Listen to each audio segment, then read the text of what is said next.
Hi everyone, this is just a blog that I've written for Chronic Fatigue Syndrome Awareness Day, so here goes. When you don't fit in, you become superhuman. You can feel everyone's eyes stuck on you, like Velcro. You can hear a whisper about you from a mile away. You can disappear, even when it looks like you're still standing there. You can scream, and nobody hears a sound. You become the mutant who fell into the vat of acid, the Joker who can't remove his mask, the Bionic Man who's missing all of his limbs and none of his heart. You were the thing that used to be normal, but that was so long ago you can't even remember what it was like. Jodi Picoult, 19 minutes. I was driving home from yet another after-school activity, eyes bright with 13-year-old enthusiasm. The girl doing her hair, she had something called chronic fatigue syndrome.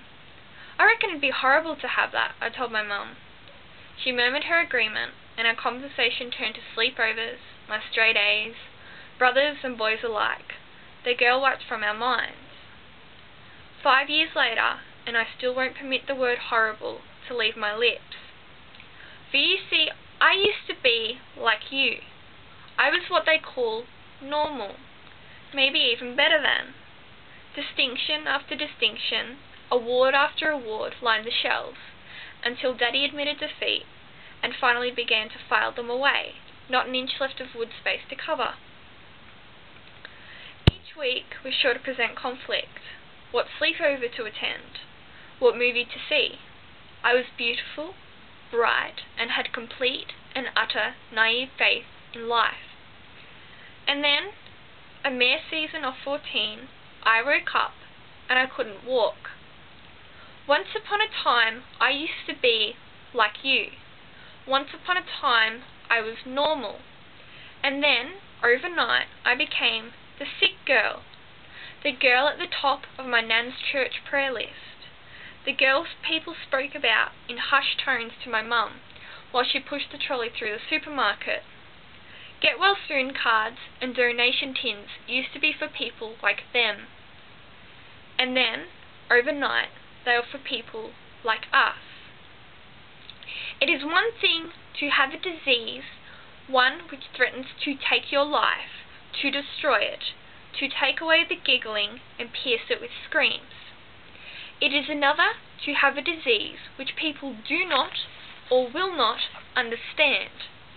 I have many conditions, but one of my primary conditions is chronic fatigue syndrome. Oh, that's all, I hear you sigh. At least it's not. Insert any other disease here. Every single time people discover my diagnosis, these are the words I hear echoed from the young, the old, the informed, and the ignorant. Today is Chronic Fatigue Syndrome Awareness Day. Today, I don't ask you to donate money, wear a colour, or create a support group. Today, I ask you to just listen to what I'm about to say. I could give you the textbook explanation that it's a severe and complex acquired neurological disorder with numerous symptoms relating to the dysfunction of the brain, read brain, not mind, gastrointestinal, immune, endocrine, cardiac, and musculoskeletal systems. I could tell you that there is no cure. I could tell you that the odds are not in my favour for remission. I could tell you that more than 180,000 Australians suffer the disease. I could tell you the facts, the figures, and the pitiful amount of dollars spent on its research. Or I could tell you what it does, what it really, truly does. At 13, I was just like you. Just before 14, I was sick. By 15, I was completely confined to a wheelchair. I had one friend left.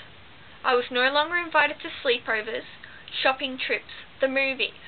One day, I asked them why. You won't be able to anyway, they said.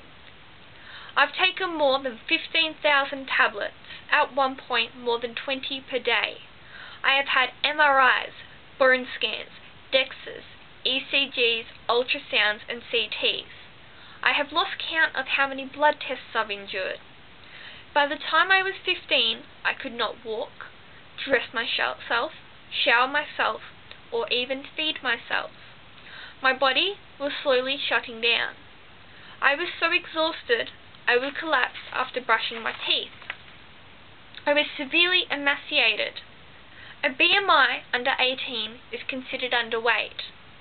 A BMI under 15 is considered starving.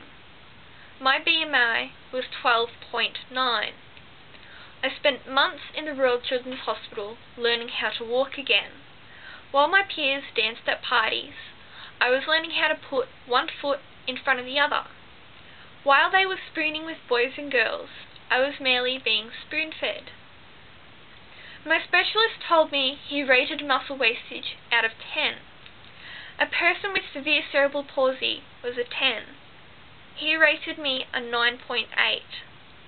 I have spent the past 3 years in rehab. My friends play sport. I learnt how to throw a beanbag into a bucket. My body is racked with constant infections. It became so normal for me to pass out, my brother once waited until the ad break was on before scooping me off the floor. I have been bullied incessantly.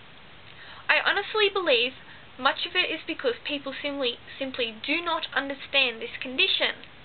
This disease does not merely make you tired. It is not just a bit of fatigue, as a teacher once informed the entire class while I sat by helplessly. This is a serious and debilitating condition, but it is not one that I will let ruin my life. Today, I can walk.